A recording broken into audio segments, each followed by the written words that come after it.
Welcome, everyone. We are here to celebrate and kick off our second annual Taylor Leadership Institute Leadership Awards with a very special guest. TED Talk speaker Drew Dudley is joining us all the way from Toronto. So we have just an amazing event scheduled for you today. We are going to take some time to celebrate some of our amazing leaders in the Jacksonville community and on the UNF campus. And it will be an opportunity for all of us to learn a little bit about leadership and what leadership means, not only now, but in the future. So without any further ado, let's get started. So Corey, let's kick off this leadership award ceremony where we're celebrating some amazing rock star, amazing leaders here on campus and in Jacksonville. Okay, so a very first award.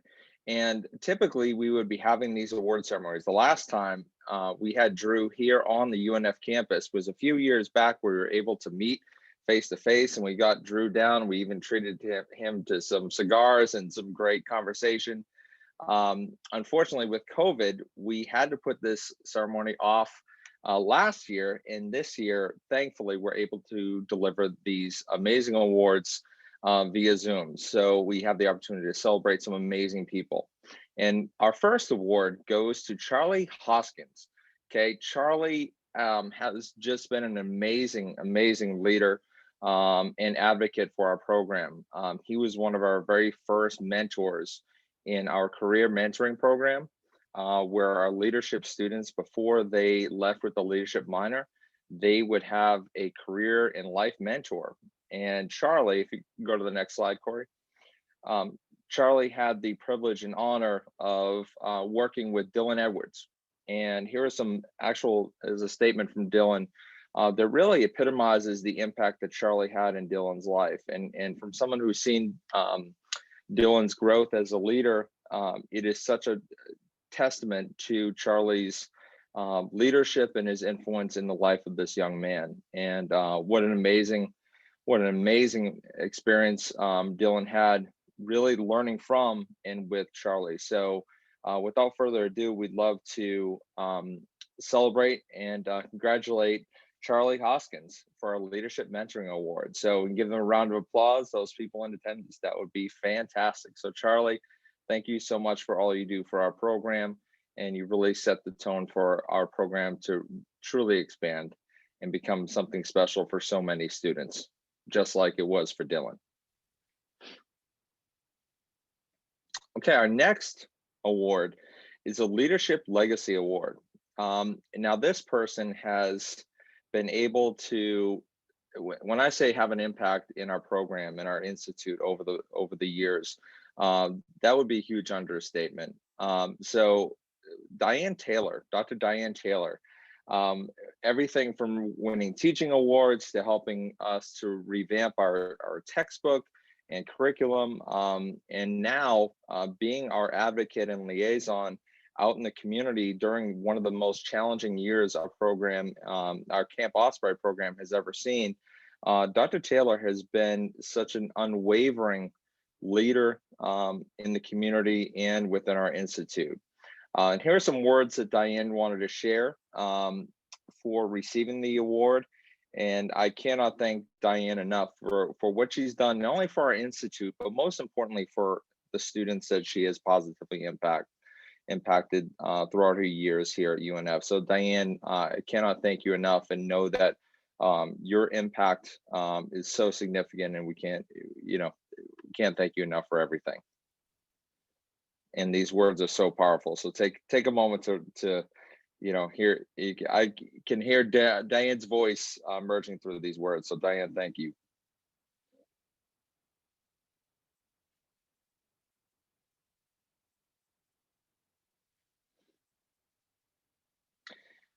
All right, and if we could give Dr. Diane Taylor a round of applause. Thank you.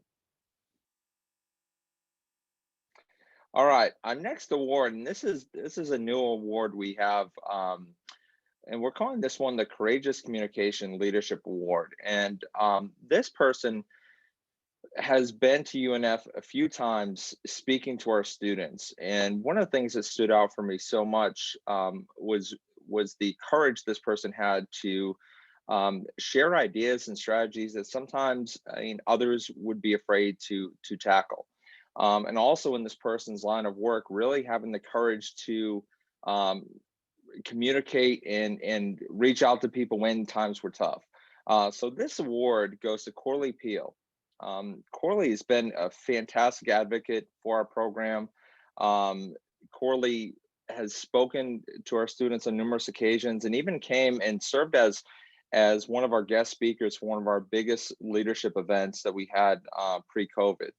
And this was Corley here at that event, and she's just been an amazing, amazing resource to our students and helping them to see what are some of the leadership best practices that our students can take when it comes to succeeding not only in their career, but in life. So once again, round of applause for Corley Peel. Corley, thank you so much for being a part of our UNF leadership family.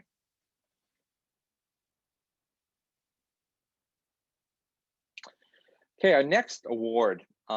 This award is going to Brandon Wrights. Okay, Brandon is a student athlete here at the University of North Florida, and this is a very special award. This is being named after Rhett McCool. Rhett was a student at Nice High School, and Rhett unfortunately passed away in a tragic car accident. And one of the things that we wanted to do, as our Leadership Institute impacts so many and it collaborates with so many school districts everywhere from Flagler County and Putnam County, St. John's, Duval, and Clay.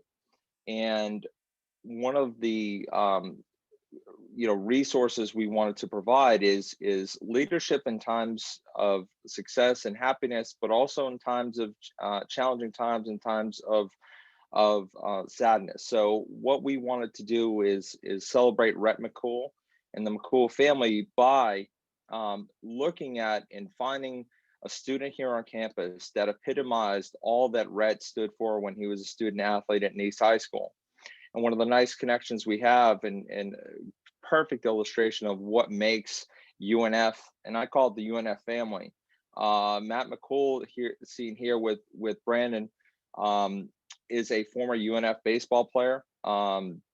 He's now an athletic director in St. Johns County. And we are honoring the legacy of his son, Rhett, with this award. An award for a baseball player that, like I said, epitomizes all that Rhett stood for and continues that legacy of strong leadership and making a difference on campus and in the community. So Brandon, congratulations, and what a great honor it is to be recognized. And a special thanks to the McCool family for allowing us to celebrate Rhett. So thanks to everyone, and Brandon, congratulations.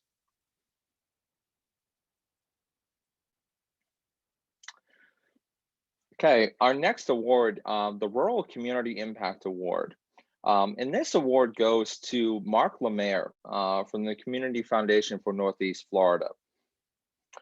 And I've had the luxury and privilege of knowing Mark for many years. And the Community Foundation, and Mark in particular, has been such a great advocate for our work with the leadership mentoring program that we've been working in communities throughout Northeast Florida, but in particular, Putnam County. And as many of you know, Putnam County has many high poverty rural sections of that county. And through the support of the Community Foundation, we've been able to support the leadership growth of many of these students, I think now over 600 students from that community alone. And here's a great article that was featured in the Community Foundation newsletter. And Mark's support and the Community Foundation support has allowed us to bring countless students up to campus, exposing them to UNF and all the great things that we've been able to really allow these students to become part of our UNF family. Here's a great picture of 3 of our students, and the support even went to getting the students clothes that they wanted to get some nice gear to come up to campus and really feel special and part of our UNF community. We've been able to take students to the ropes course, have them attend an actual UNF leadership class, sporting events, and get some athletic trainings from our sport team. So it's just been a great opportunity. And one of the coolest things we're seeing is many of the students that we started working with 4, 5, 6 years ago. We have a few of them who are even students here at UNF now. And they're going to be on our mentoring program and continue that cycle of support and leadership. So Mark, thank you for the support and looking forward to the collaboration ahead. So congratulations to Mark for your award and for the Community Foundation for Northeast Florida. Okay, and our 6th and final award, Community Leadership Award. And this award goes to Rachel Tutwiler Fortune. And I've had the privilege of working with Rachel. She is one of our leading ladies speaker series guest speakers, and our students absolutely loved her message of positivity and just presence. Rachel is the president of Jacksonville Public Education Fund and also a UNF alum. So it is so cool. And we're so privileged and honored to recognize Rachel as she continues to make a significant impact in the community. One day we know she's going to be mayor, governor, you name it, a president. So that's why we are absolutely thrilled to see the impact that she's having. And we actually have some words here from Rachel to share as well. So this is directly from Rachel herself. And Taylor Leadership Institute family. Rachel Tutwiler Fortune here to express heartfelt gratitude and appreciation for this incredible honor. When I think about the countless individuals working so hard to make our community and our world a better place, it means the world to me that you saw fit to recognize me and my contributions for the Community Leadership Award in 2021. A part of the reason this means so much to me is because UNF has played such a remarkable and important role in my own leadership development and journey. I fondly remember arriving to the university campus more than a decade and a half ago at this point, bright-eyed, bushy-tailed, full of hope and full of promise, hoping that something would happen within those 4 years that would be a transformative force in my life, that would put me on a path that I was uniquely designed to take. And boy, did that happen. So thank you to every educator from our K-12 public school system here in Duval County, to the professors and administrators who cultivated within me the leadership they saw. I would not be who I am today had it not been for your contribution and role in my life. It is my honor to pay it forward on your behalf today. I also want to thank my beautiful family and all of the mentors who have inspired me every step of the journey. To my husband, Emmanuel, I love you and I thank you for the many ways in which you support me. I couldn't do this work without you. To my brilliant and handsome son, Nicholas, I love you. You inspired me from the start. To my beautiful daughter, Elle, I keep going today because I see so much promise inside of you. I want to say a very special shout out as well to the wonderful current students at UNF who I'm privileged to support through the Community Alliance for Student Success. Every conversation I have with you leaves me inspired and so hopeful that our future is bright. I believe in you, and I am so honored to know you. Taylor Leadership Institute, thank you for the way in which you fulfill your mission. What an honor to be a part of your family. And I look forward to the impact that we will continue to have together as we work to cultivate the next generation of leadership for this community. I'm honored and humbled. Thank you. So, Rachel, congratulations once again. And to all of our award winners, I cannot thank you enough for being part of the TLI family, the UNF family, and for your impact in the community, on campus, and most importantly, with our students. So now, so let's get, before we get to our keynote speaker, let's give one more time if we could do, and I love the Zoom round of applause, the reaction button. So if you want to give a round of applause for our final time for our award winners, we would absolutely love that. And then I will be introducing our keynote, our very special keynote speaker. Fantastic. All right, so our keynote speaker, Drew Dudley. Drew, and it's such a, I love introducing Drew because it's such a great way that it shows to my students the idea of resilience and determination. So we got Drew to come down to campus because I think I was involved in a little bit of cyber stalking, sending Drew about 412 Twitter messages saying, "Hey, we love your TED Talk. We love your message. Hey, it's freezing up in Toronto. Why don't you come down to Florida?" So with that, we started the journey of Drew really becoming part of what we do here at the Leadership Institute. Everything from infusing his TED Talks and his speeches into our classes to even using his new book. This is day one. Actually, I know this is breaking Zoom protocols here to zoom away from it, but Drew's book, this is day one, A Practical Guide to Leadership That Matters, has now become a staple within our curriculum. And when I say, the idea of leadership being influence and impact, there are so many students who have been changed by Drew's words, both in print and via video. And Drew, we cannot thank you enough for what you've done on this campus, even remotely. And we are definitely looking forward to continued collaboration. So the great way we've been able to connect with Drew since that initial Twitter exchange, Drew's been able to speak to numerous classes, numerous groups for us. And today, he's here to celebrate with us as we have our second annual Leadership Awards. And it's going to be a very informal process. It's going to be some questions. I have some questions that some of my students in our leadership practicum have offered, and we'll open it up within the chat box for people to ask Drew some questions, because this is a privilege, especially during COVID times. Drew's in demand. I think he's booked like 6 years out, so we got VIP access. We snuck in there, and Drew, we're absolutely thrilled and honored to have you here with us today.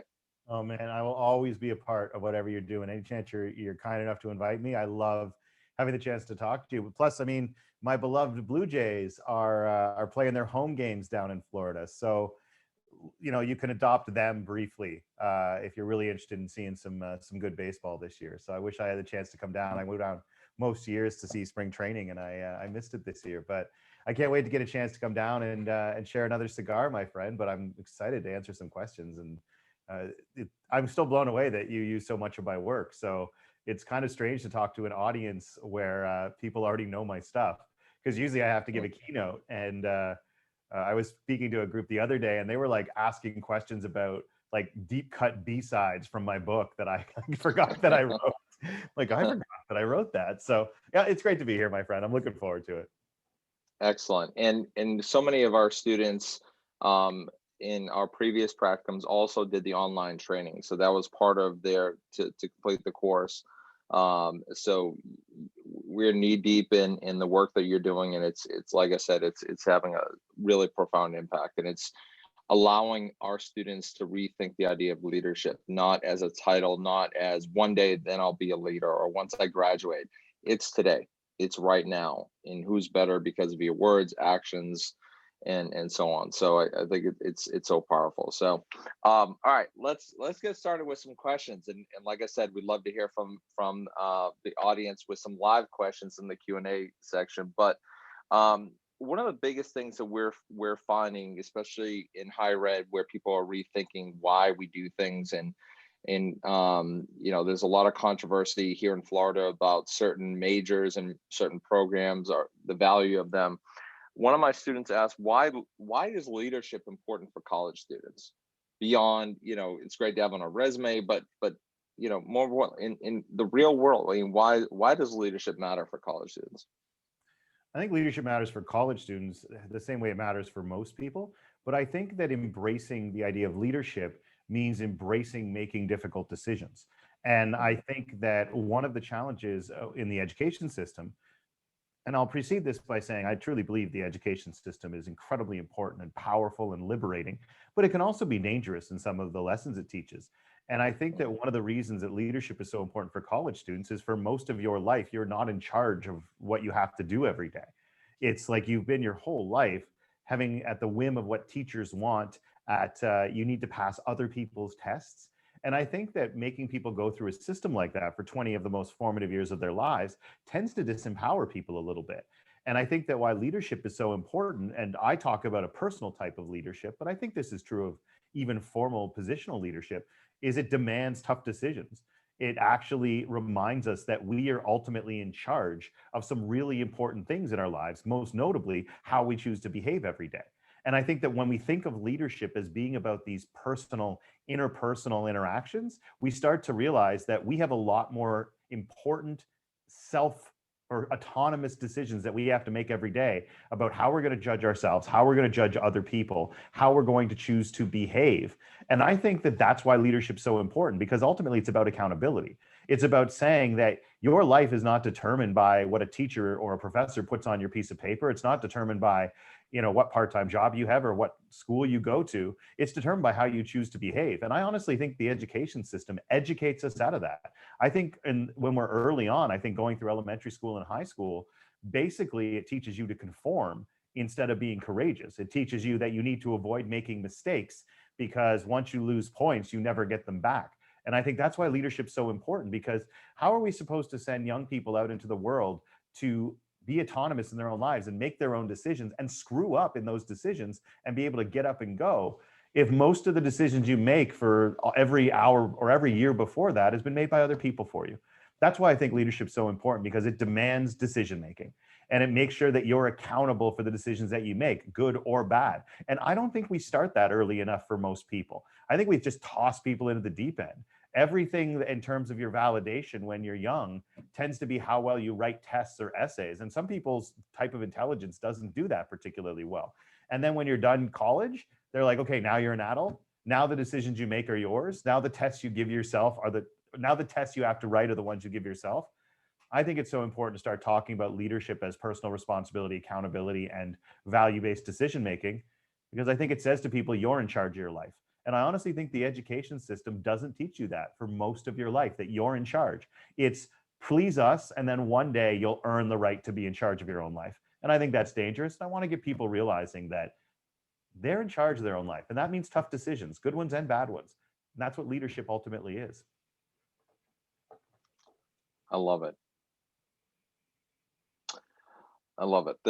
And I think that what COVID has prompted all of us to do is, when it comes down to these tough decisions, we've been faced with something that none of us have ever been faced with before. Everything from um, travel to workplace to home, so many things have been, really the foundation has been torn from many people in terms of, what they their level of comfort. So I think that idea of leadership isn't just unicorns and rainbows, and making those tough decisions when needed, and sometimes we're seeing some exemplars and some non-examples. So think go I ahead, talk Drew. about it's important to me is people recognize that you're not always in charge of what you have to do every day, but you're always in charge of who you are.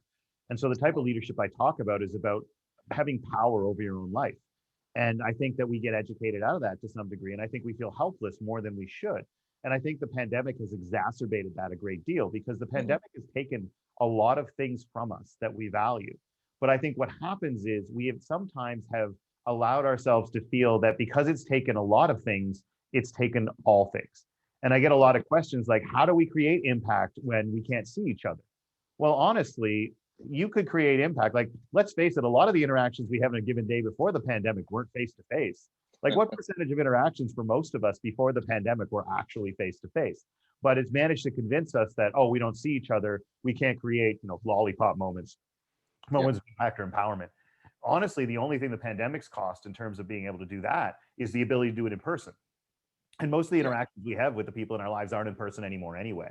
So for me, it's really True. about recognizing we have more power than we think. And when some of it's taken away, finding another way to do it. One of the toughest decisions I had to make in the pandemic was our dad died. And people are pushing, well, like have a small gathering. This was in May, like last year. Have a small gathering, let people come together, and all the rules are saying don't do it, don't do it. But here I am, like, this is my father. This was a great man. He deserves a tribute. He deserves people getting up and talking about how great he was and what he brought to this world. And we have to decide whether to deny that because of COVID, when we could probably, just quietly do one. And no, like, my dad was buried without any fanfare, without eulogies, Wow. without, and he deserved better than that.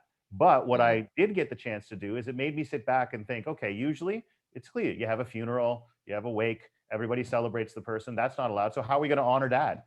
And I decided I'd go out and work for 3.5 months as a waiter at my little sister's restaurant, because that would be a tribute to my father, Wow. because he would have loved to know that his kids were working together.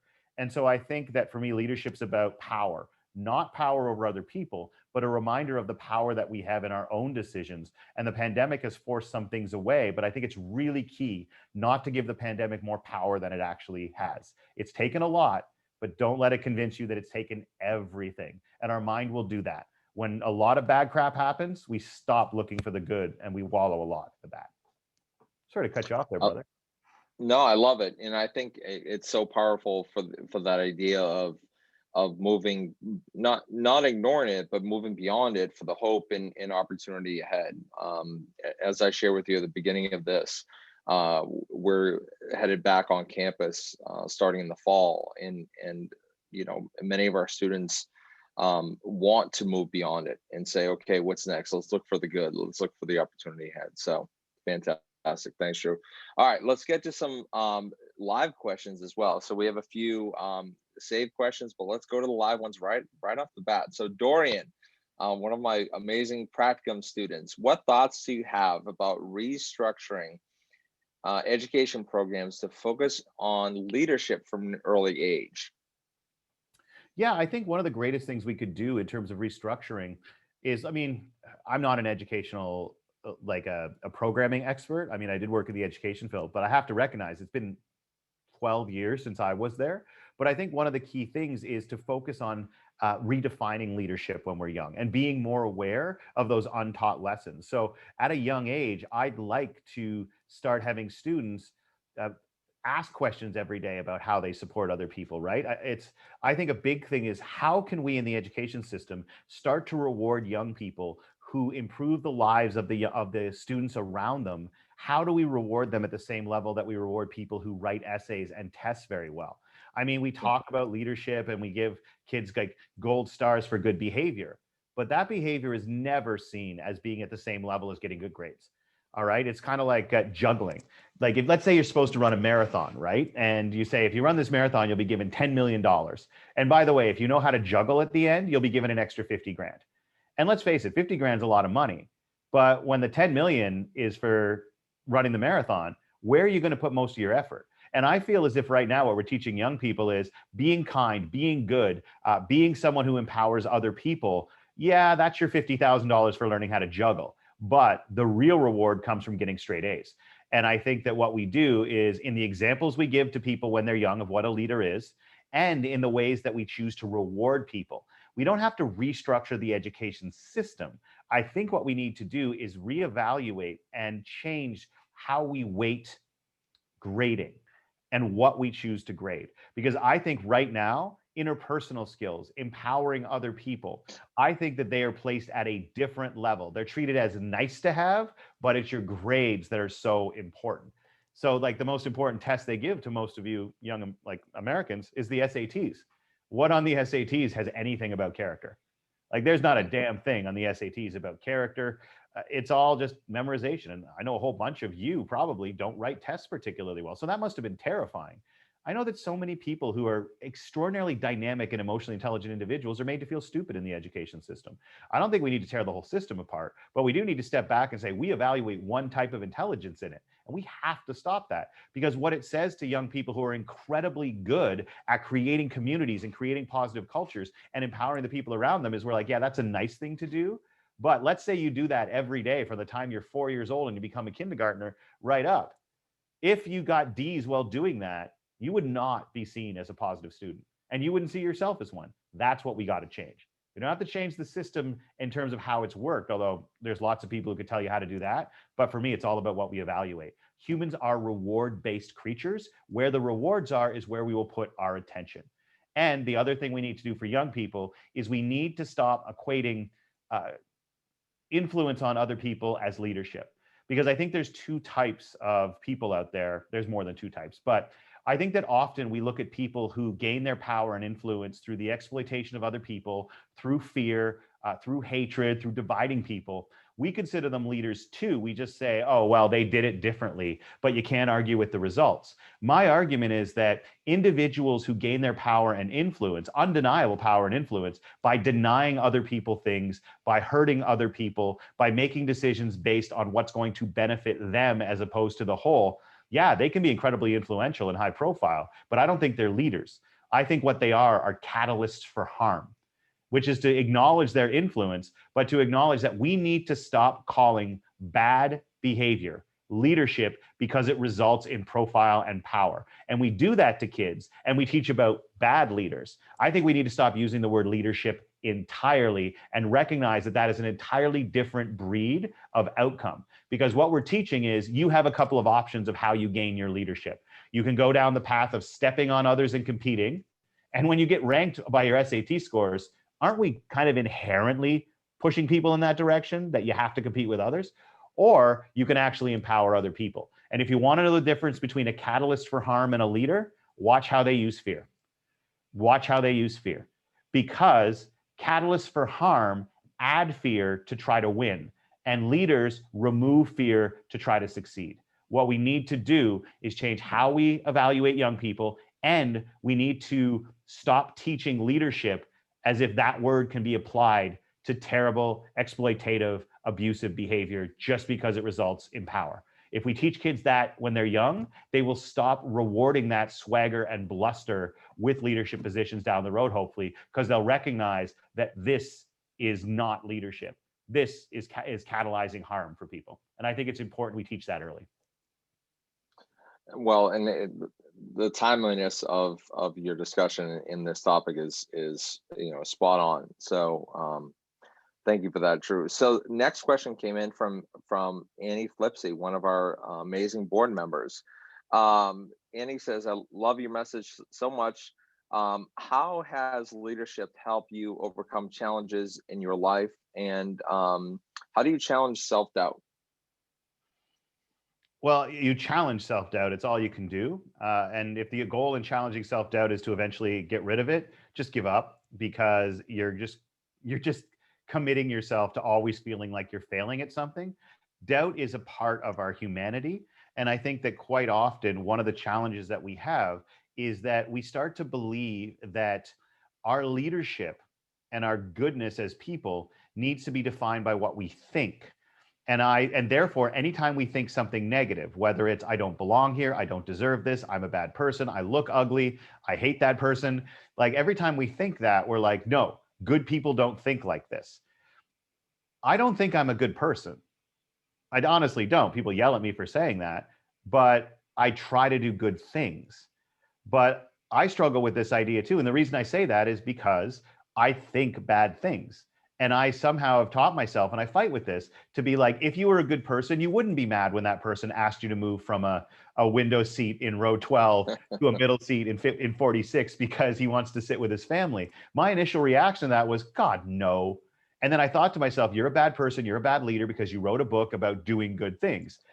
We always judge ourselves by our emotions, by what we think. We're taught that people go through life like And you see those gurus who say, what I do is whenever I walk in the room, I say, how do I embrace with love all of this? And then we think when we don't do it, that there's something wrong with us. What you think doesn't define if you're a good person or a leader. It's whether or not the worst parts of your thinking translates into behavior. And if it doesn't, then you're a good person. Your leadership is defined not by the negative things you think or your hesitation to want to do something good. It's in the decision whether or not to overcome your hesitation or to give in to your sort of darkest, nastiest thoughts. So for all of you out there who can't figure out how these people are like, I just enter the world with joy and embrace it. And you're like, I feel pretty pissed all the time. But if you behave in a way, if you give up the seat, if you help your friend move, even though deep inside you were like, how can I get out of this? What we do is we judge ourselves by being like, how can I get out of this? And then we're like, oh, I had to talk myself into it. I'm not as good a person as I want. No, you did it. Give yourself credit for that. Self-doubt is the same way. Everything in your life is a relationship with people, with places, with schools, but also with fear and jealousy and anger. They're part of our lives. And this idea that we're bad if we feel them and our job in life should be to find a way never to feel them. No, I think what we have to embrace is the good and the bad in our lives is a relationship. And like every relationship in the world, they're either healthy or they're dysfunctional. And one of my best friends who chases hurricanes and, has been lowered into volcanoes, I said, how are you fearless? And he said, oh, I'm not fearless. Fearless people get other people killed. What I am is I have a very healthy relationship with fear. We understand each other, we communicate, and we recognize that we have to give and take to each other sometimes.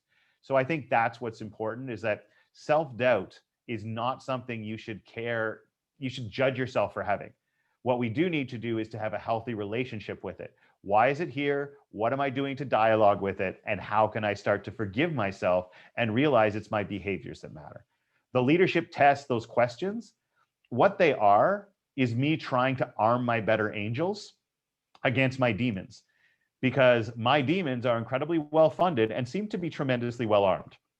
So what I've done is I've created this process, not because I'm a good guy, but because I realize that we need weapons and structure and plans to overcome our worst impulses. And to answer your first part of the question, God, I'm giving long answers. To answer your first part of the question, my particular type of leadership, or this idea of focusing on creating these individual moments of interpersonal impact, the reason they've helped me through difficult things is because it tells you what to do every day when you have no idea where you're going. It's a roadmap through uncertainty. And a lot of it came from, one, obviously in the book I talk about that I'm in recovery for alcohol addiction. And I think part of that is that when you think about having this fight with an addiction for thousands of more days in your life, it's enough to say, I can't do it. Like, I may feel great today, but knowing there's 5,000 days left, I can't handle it, and you give up. But by focusing simply on saying, this is what you do today, that helped me realize that leadership in terms of individual moments allows you to have a path when nothing else is clear for you. And I think that for me, a big part of it too is after I lost my late girlfriend, what the person I talked to had me do is, you have to break your life down into 1 hour blocks. Like, what are you going to do this hour to get through it? What are you going to do the next hour to get through it? And then eventually it's, what are you going to spend today, this week? And eventually you heal a little bit. And I think that's what leadership has helped me with, by framing leadership as daily commitments to behaviors. What it does is it gives me fixed things to do when I'm completely lost. When I have no idea where I'm going, what the future holds, at least I know I have these 3 behaviors I'm supposed to engage in. And through alcoholism, fighting with my weight because it's back, losing people I care about, that idea that you don't know what the future holds and you feel like you can't handle the future, but you do have control over these individual things, that's what's helped me get through it. Because if you focus on leadership as positional, when you're hurt and you feel like it's your job to lead other people, it can be even more debilitating, because now you feel that you can't handle your own struggles and you're supposed to be president of something.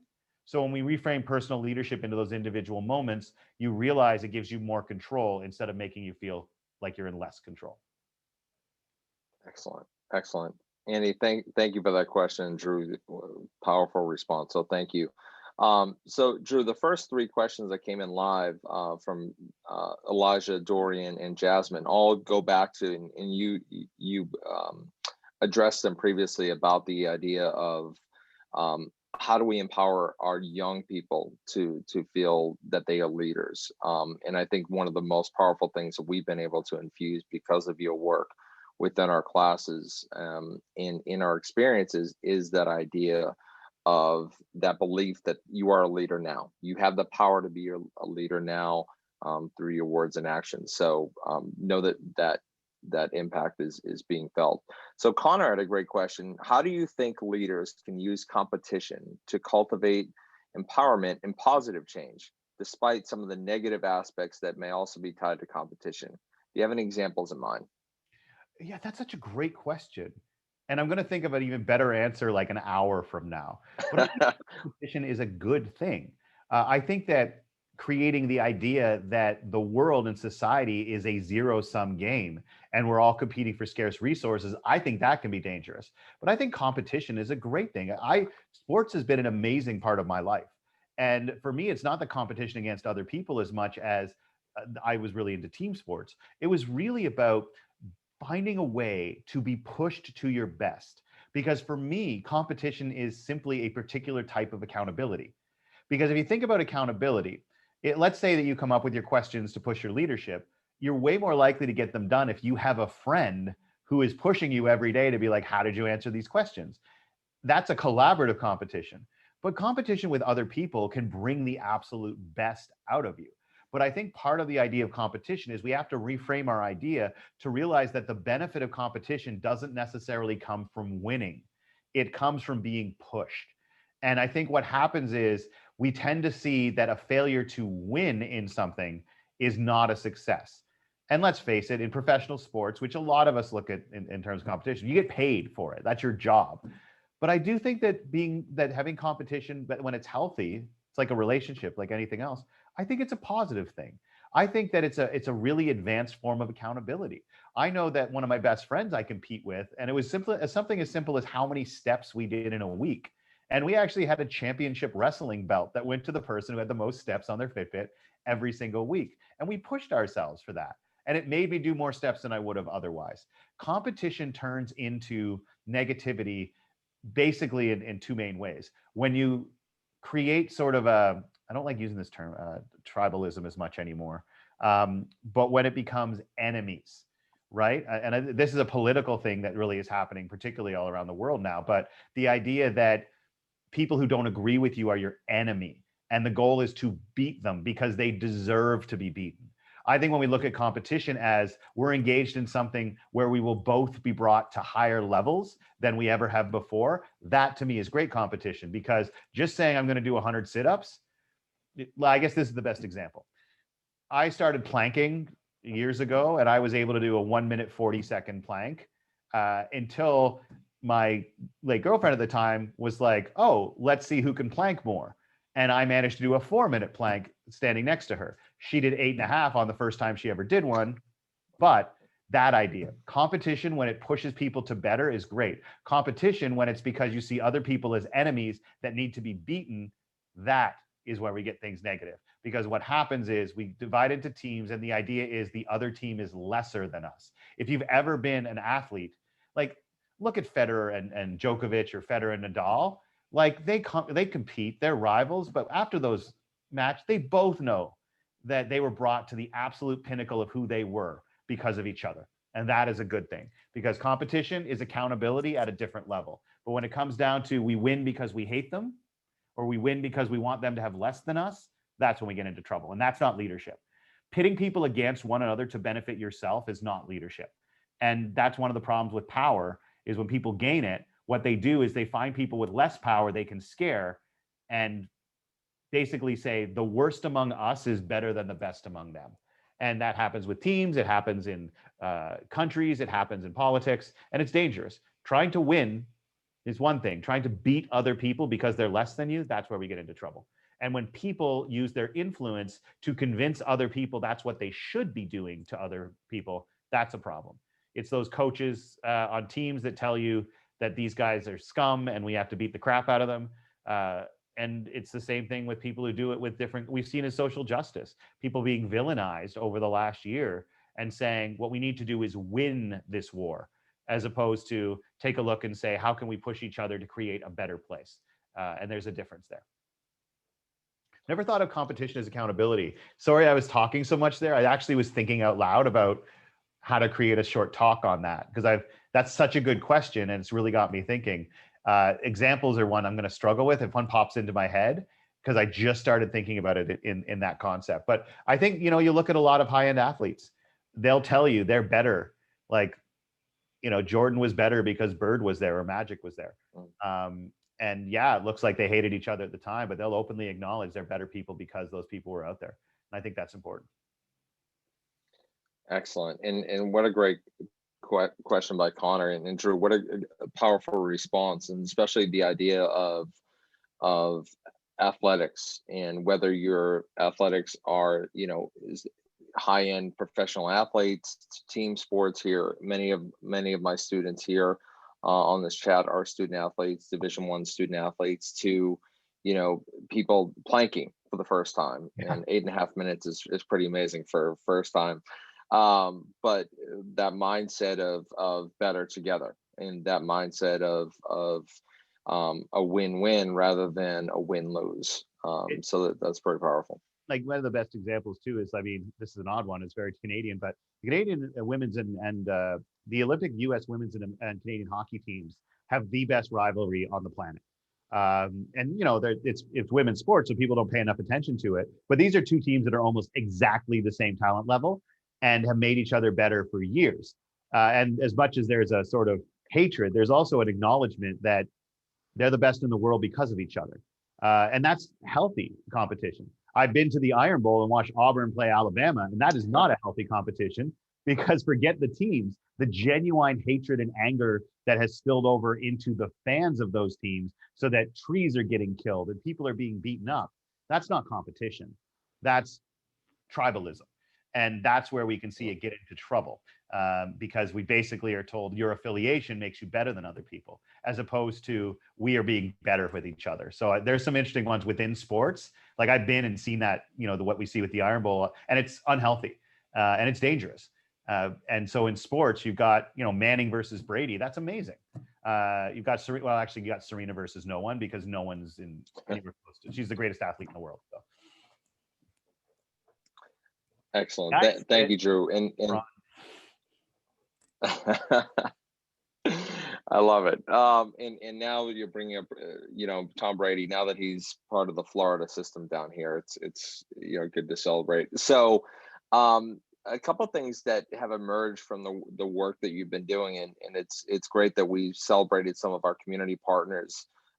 Just to share with you what we've been able to do with some of your resources, and talk about the idea of leadership and the mindset of bringing and lifting people up rather than through competition, one or the other. What we've been able to do because of your online leadership resources, where you have reduced the cost of them significantly. We've been able to, with the support of the Community Foundation and Mark and his team at the Community Foundation, your resources have been are now in the hands of students in communities such as Palatka, Florida, Crescent City, Florida, high poverty rural communities. Diane Taylor, who's been honored here today, is this whole great cycle of awesomeness, where the students down in that community are going to have access to your course. And many of these students, when we bring them to campus, not only is it the first time they're coming to a college campus, for many of them, it's the first time they've left Putnam County to be here up in Jacksonville. So know that influence is there. And, and I know I've bombarded you with emails with all of our students and some of their feedback. So from the 5 million plus people viewing your TED Talk, it's probably up to 8 now, to the impact that we're seeing in the community with your online resources, your book, and all that. My question for you, and I know a few people have the same question, what's next for you? Oh, I'm trying to figure that out. Like, it's been a difficult year, obviously. There's been times where I thought about walking away from doing this because I've really had to convince myself that people are good. um, and that we talk about it because there was a couple times this past year where I was just like, I can't talk about this just watching how people treat each other. There's just not enough good in the world, and I'm just banging, like I'm tilting at windmills. But ultimately, you can't give up on stuff, even if it's hard. I mean, that's the whole point. So it's been tough this last year. I thought about, I did step away from doing this for 3.5 months to work, to work in a restaurant. So in terms of what I'm doing next, we can scratch that off because I'm not good at it. I think what's next, honestly, is I've been talking a lot about what you've read the books, everybody, or a lot of you read the books on the program. I go out and I speak. I have 3 keynotes that I tend to share with people right now because there's actually only so much that you can remember to deliver well at any one time. And so I talk about creating cultures of leadership where I get people thinking about their values. I do one called the leadership test where I talk about the background of where the 6 questions came from and talk about specifics under each one, some of the stories in each chapter. But for the pandemic, we started doing a keynote just on self-respect, just sharing the tips in that chapter. And what's next for me is recognizing that it's great when people do the program or read the book, but most people won't. Like I'm not famous. The book it's a bestseller, but a bestseller doesn't mean you sell millions of copies. We sell tens of thousands, but there's tips in all of those chapters that I'd like to share more. I have 60 minutes when I give a keynote, and I don't have time to share some of the best stories that move me the most. I don't get to share the story of Kaylee telling me about the engineering love story. I don't get to talk about the edge of the bed advice. I don't get to talk about Horace telling me about turning in your service. A lot of those stories I haven't had in my current keynotes. What we'll be doing is we'll be doing more hour-long presentations where we focus on the tips within each chapter, where I get to tell more stories. And that is what's next. What we understood is that people are looking for a deep dive into self-respect. They're probably also looking for a deep dive into courage and empowerment. And I think that's key. And there's a book my dad wanted me to write, and I'm not going to dive too much into that, but that's high up on my list. It seems to me that I put off writing a book until somebody I love is gone. And then I realize they pushed me to do it, and damn it, I'm going to do it. And so for what it's worth, everybody out there, one of the best things you can do to lead other people is when they doubt their own talents, just call them on it. My first book wouldn't have been published without Anastasia. My second book isn't going to go out without my dad pushing me to do it. When you believe in someone more than they believe in themselves, don't just be like, oh, no, stop it. You should know better. No, piss them right off. Like push them and poke them and make them put that art in the world, make them give that speech, make them publish that paper or that book, get them out on the team, whatever it is. When you know someone has talent that they're afraid to put into the world, be annoying, because later on down the road, they might yell at you a couple of times. They'll say thanks. One of the great things that leaders do is they don't let people who they know are people of worth diminish themselves in front of them. So that, I think, I don't know what's next. I do know that I'm going to keep trying to be a good guy or do good things in the meantime, but I'm still figuring it out. But I'll tell you what's in the future is a trip to Cape Breton Island in Nova Scotia, Canada, as soon as this is over, followed by a trip down to the southern US, because it's been a while since I had good barbecue. I love it. And what a profound, gosh, I'm so glad this is being recorded, because I think we're going to replay that idea of seeing someone's worth and potential and really not letting them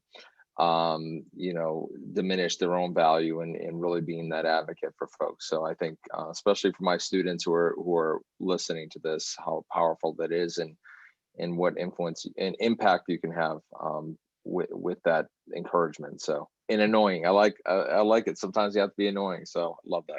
I played football with this incredible guy, and years later, well, he died very young, but like he had some really big, like he started playing football when he was like 5'3", and then he came back after like junior year and he was 6'2" or something ridiculous like that. But apparently when he was a rookie and I was like on the team, like I was a captain because of my personality. I wasn't that great a player, but he told me, like, of all the things that he remembered, there were 2 of us who were pretty good players, right?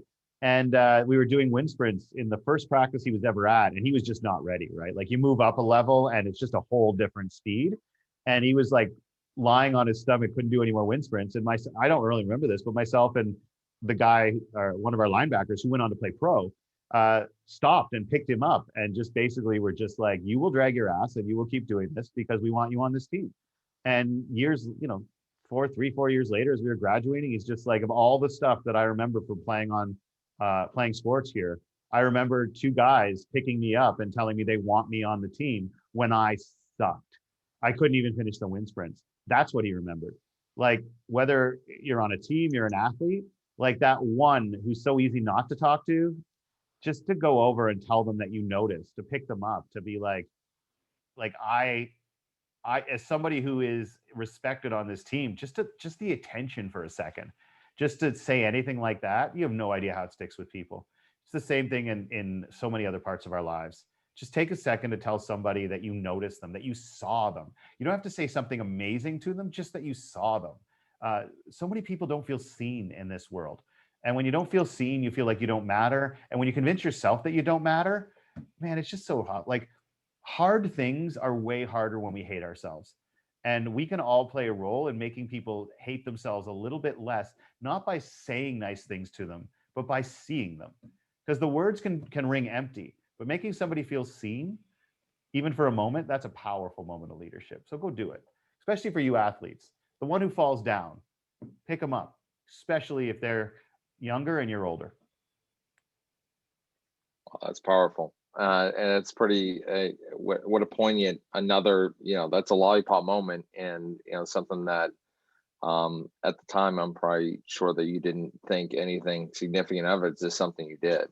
But I He love may very well have just fallen in front of me, because I guarantee you I was behind him.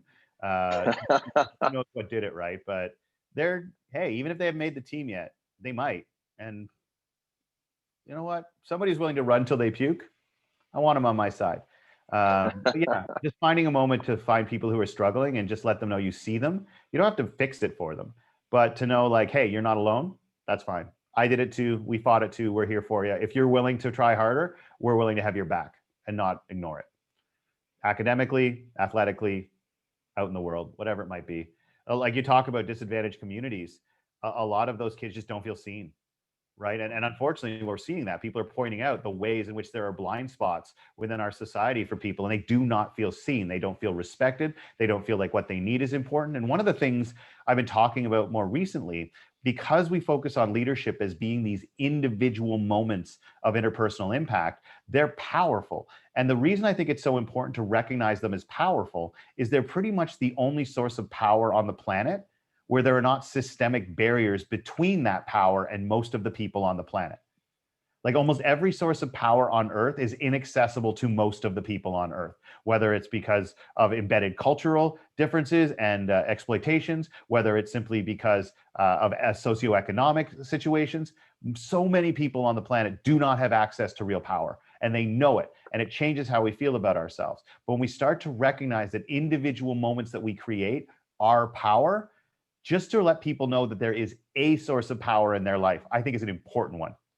And I think why we have to talk about recognizing leadership in individual behaviors is because there are huge swaths of our society that, as soon as you talk about leadership, they've been culturally taught that's not part of who they are. They don't have power.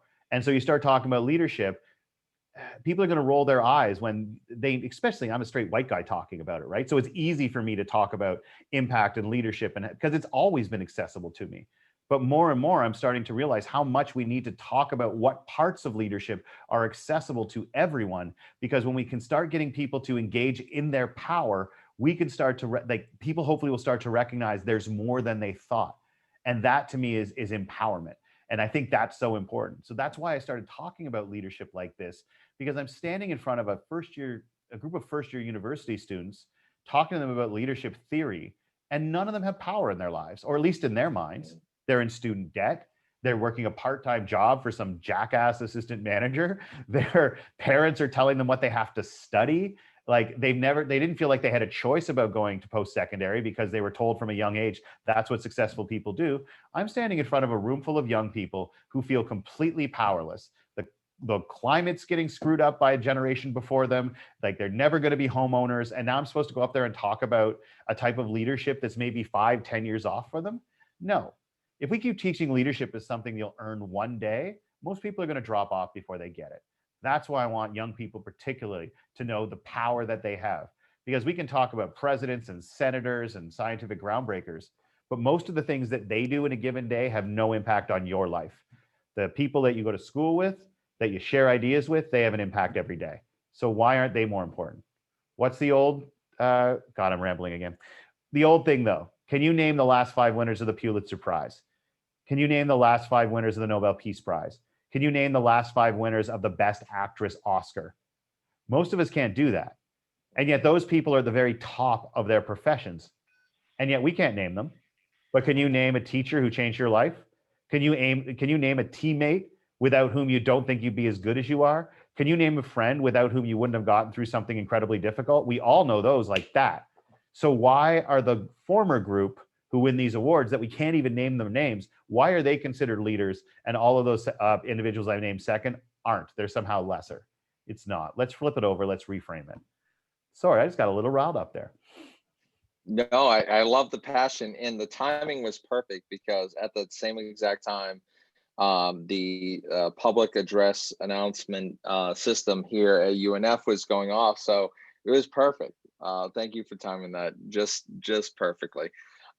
So as we start looking to wrap this up, Drew, I want to give the folks who are watching this some homework, and give them a action item, because I want to make sure that it's great to talk about these things, but so much of what we want to see in our students is action and really making a difference, and really and I love the idea that you keep going back to, is the idea of power, because we have it right now, all of us.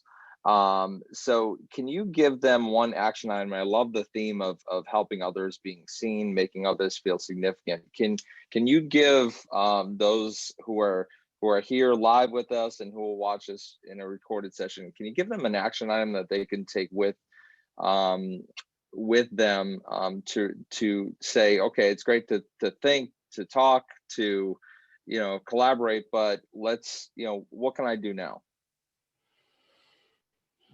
So usually my answer is the question, what have I done today to recognize someone else's leadership?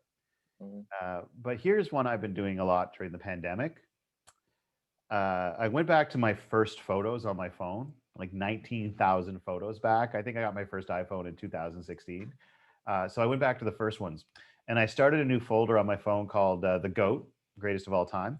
And what I did is I started with the first photos on my phone, and I just scrolled through them. And when you do that, there's lots of great memories, but every now and then a photo pops up that really hits you. There's something special about it.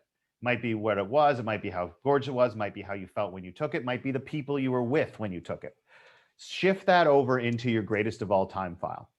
And keep doing that whenever you're having a good day. Just take a little time, open it up, go back to where you stopped, and just keep shifting those photographs into your greatest of all time file. And then on a bad day, open them up and pick one and send it to whoever shared that with you randomly. And just say, thinking of you, can't wait to get to do stuff like this again.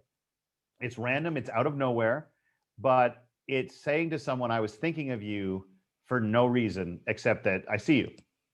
And to me, it's one thing to say, here's why you're great, but it's also just really powerful to send a friend one that doesn't say anything except, I'm thinking of a moment where my life was better because you were there. You don't even have to say it.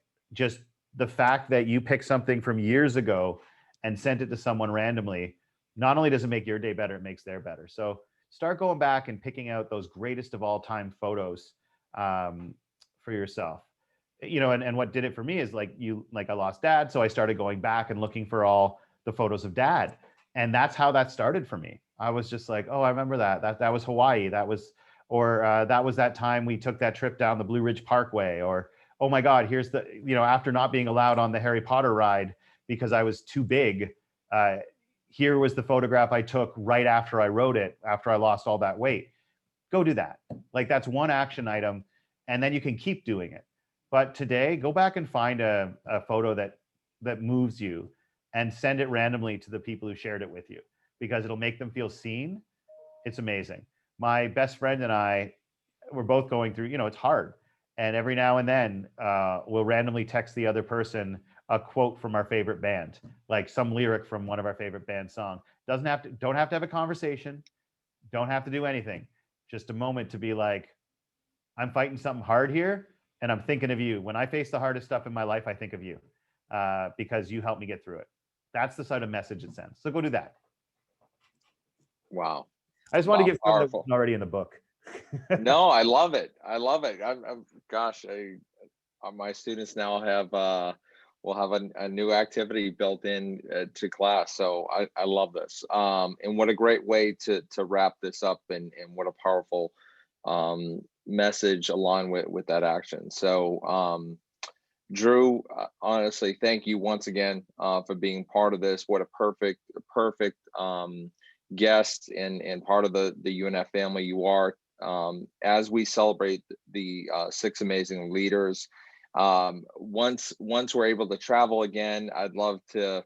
We're going to bring these 6 amazing leaders to campus and have them meet you, and really just I'd love to have the 7 of us, 7 of you meet and chat and just talk leadership and life, and share some best practices and strategies and some great stories. So one thing I would love all of you to do, if you could, take a look at the survey at the very end, and you will get a copy of Drew's book, amazing book that like I said, we use in our classes right now. So take a look at the survey, and then you'll have access to one of my favorite leadership books of all time. So once again, Drew, thank you to our award winners. I cannot thank you enough for all that you do for the UNF family, our campus, and our community. And then finally, to those people in attendance, thank you for being a part of this